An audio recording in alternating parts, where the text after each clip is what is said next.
Hey guys and gals, how we doing? It's me, Joe Salyers, here from the Music Factory Studios. I've had a few people ask me about my audio and how I'm getting my audio to sound so well and what am I doing in post-production. Truth is, my microphone, nothing's happening. And I'm going to show you what I use. I'm going straight in to whatever recording software I'm using, whether that's screen recording software or whatever. No matter what operating system, 9 times out of 10, I'm going straight into this audio interface. It's a mixer, so I can EQ, compress, and gate it on the way in. That way I don't have to mess with it later. Now, there are some videos where I was testing Linux distributions at home, and all I had was an audio interface, and I just basically plugged the mic straight in and didn't use any post-processing whatsoever. But most of the time, I'm here at the studio playing around with I've got a PC that I load Linux on all the time. Every time I see a new distribution, it's just my thing to do for fun.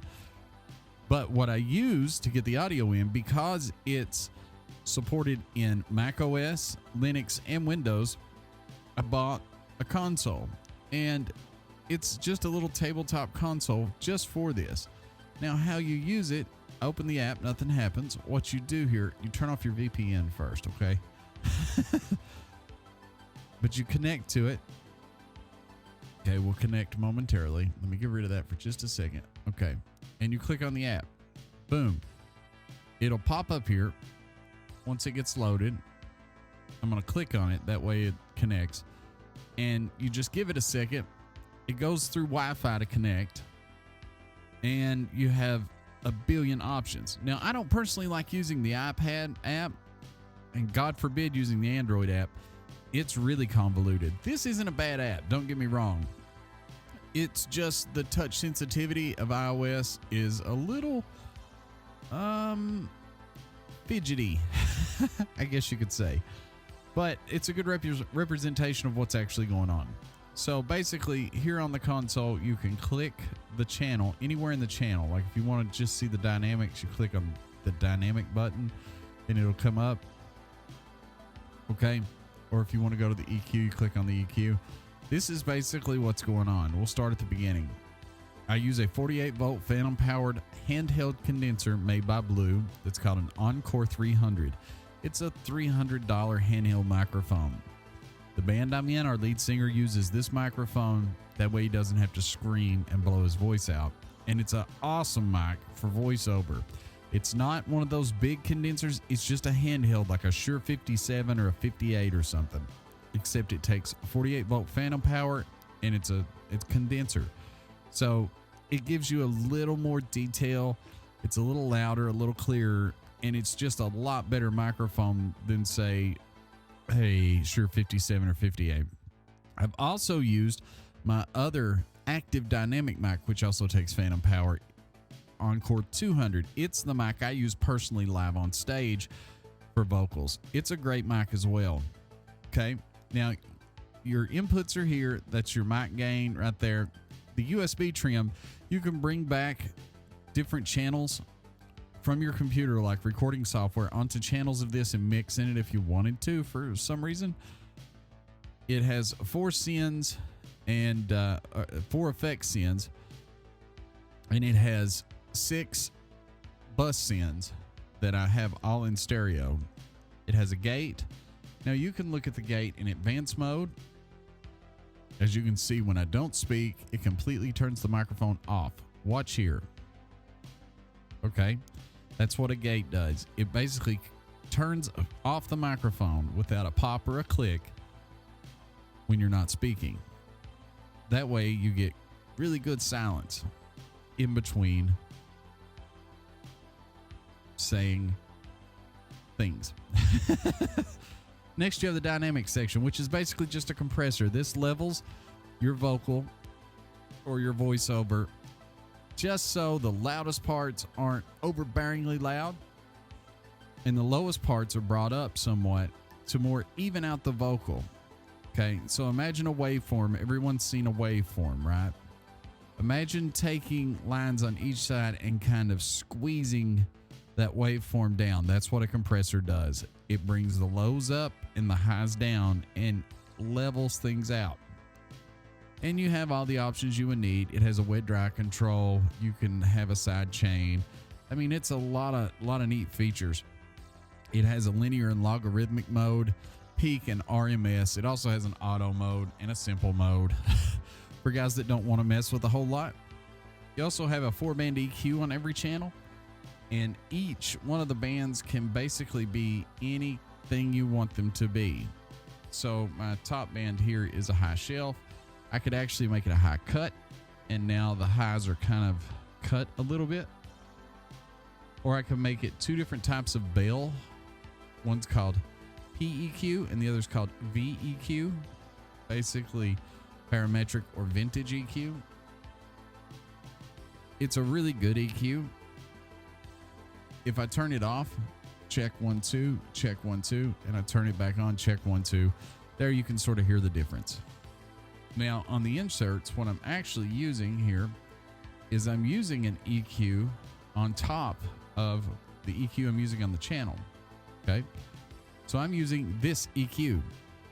This is an emulation of a Pultec EQ-P1A, and it's pretty extreme looking when you look at how much I'm boosting and cutting.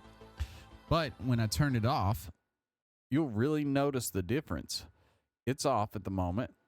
So check 1 2, test 1 2, check 1 2, test 1 2. Which do you think sounds better? I personally think it sounds better with the extra EQ added.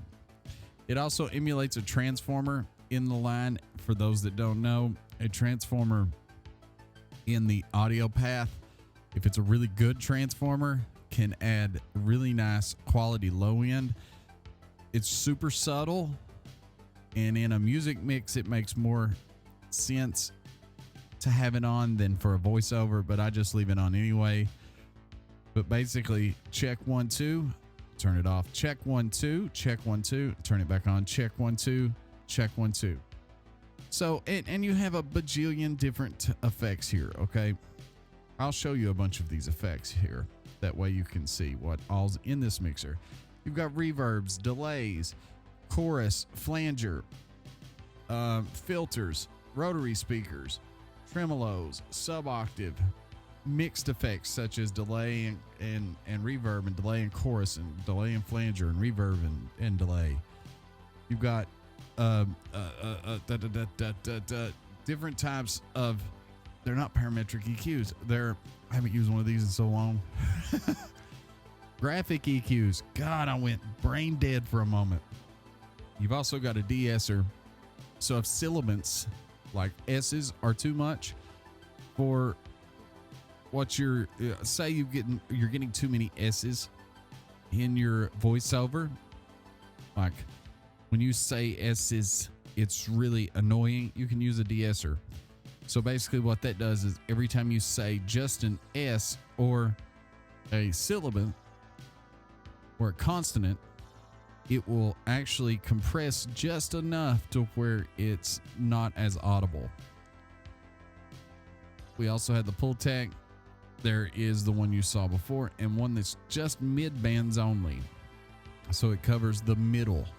That way you can cut or boost. It has a transient designer, which is kind of like a compressor.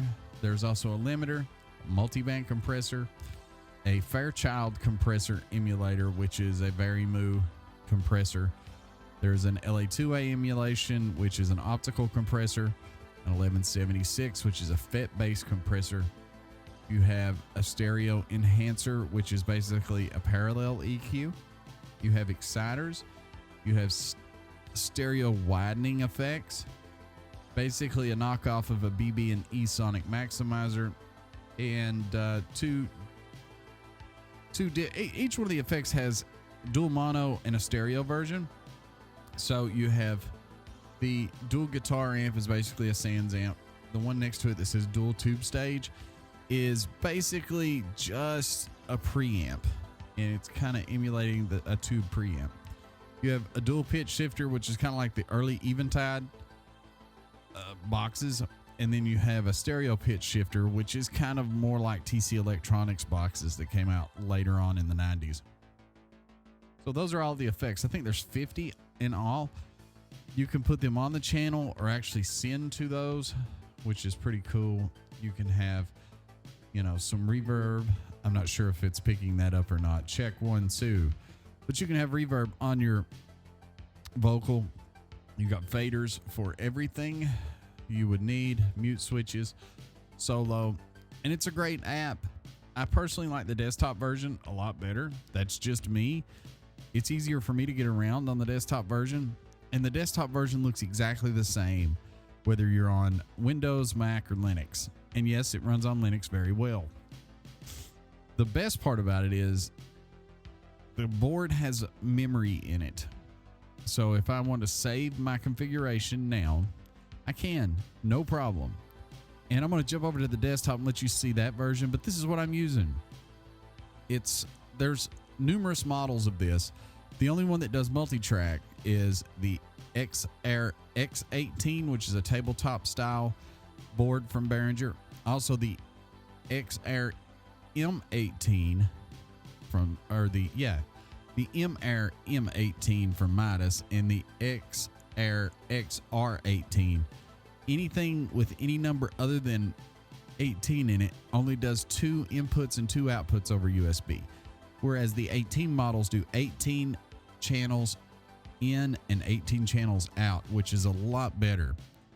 And they're about $400 to $500 depending on which one you get. The Midas models are more expensive, but they run the same software. They just have better mic preamps. But let's jump over and look at the desktop version, and you can see why I prefer the desktop version of this app. All right, as you can see, we're here on my Mac desktop now. And basically what you do is you set your Wi-Fi just like you did on the iPad. Okay. You come over here, and once you open it, you connect. You can go from the mixer, what's already where the mixer is set, and let the PC show you that. Or you can have what you set on the PC go to the mixer. I just do mixer to PC because I leave it the same way all the time for voiceover. I have a preset called interface that lets me do different things. You can also have snapshots here. So if I want to use it just as an audio interface for my guitar with an iPad, I have a preset for that. I have practice presets, voiceover, a flat start, and a few others. And it comes in really handy. Setting it up is super easy. Basically, you always want all of your little side windows to stay on top, and you want fine control. Basically, you choose the board and its built-in Wi-Fi, and you hit connect, and that's basically it. You can do a few other things like setting monitor levels and source trim, and setting your own static IP, and changing the clock rate or the sample rate from 48 kilohertz to 44.1. You can have it be a USB interface to do 18 in, 18 out. You can also make it be 2 in, 2 out, which is pretty handy if you only needed the 2 in, 2 out. Now, the XR16 and XR12 and the smaller models only do 2 in, 2 out. So when you record into a computer, you would only get a stereo WAV file. Whereas when you record with this, you get as many tracks as you need, whether that be 1 or 16 or 18 or how many ever you need. And here we are on a PC. I'm going to launch the app the same way. Connect, mixer to PC, works exactly the same way. As you can hear. It's great with a touch screen, either Linux or Windows machine. When you open the app the first time, it's going to be this size. You just maximize it and window height, and you're done. As you can see, the max 16:10 ratio is more or less what the app is. It's a 16:10 ratio. This is a 16:9 monitor, so you can see the leftover area here on the right side. But it works exactly the same way as it did on, the Mac. And it's great if you've got the touch screen, as I said.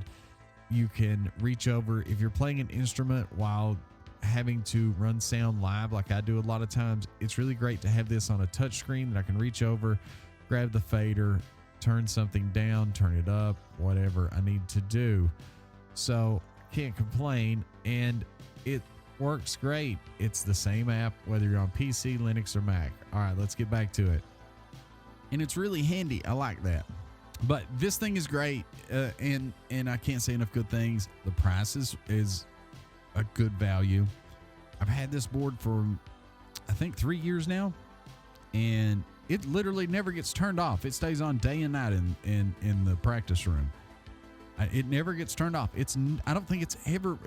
It may have been turned off to like be moved around the room, but as far as it being on, it stays on all the time, because in the practice room, I mean, there's always something being run in there. So somebody's in there, practicing a part or whatever, and they can hook their computer or their iPad.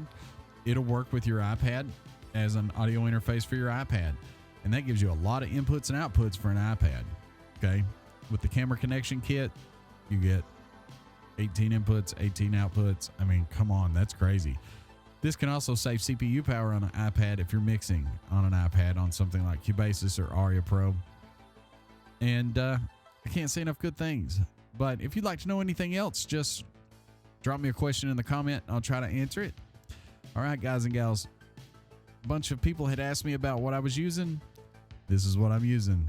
This fancy little cheap digital mixer. And it works. And it works well. All right, guys and gals. We'll see you next time. Have a great day, y'all.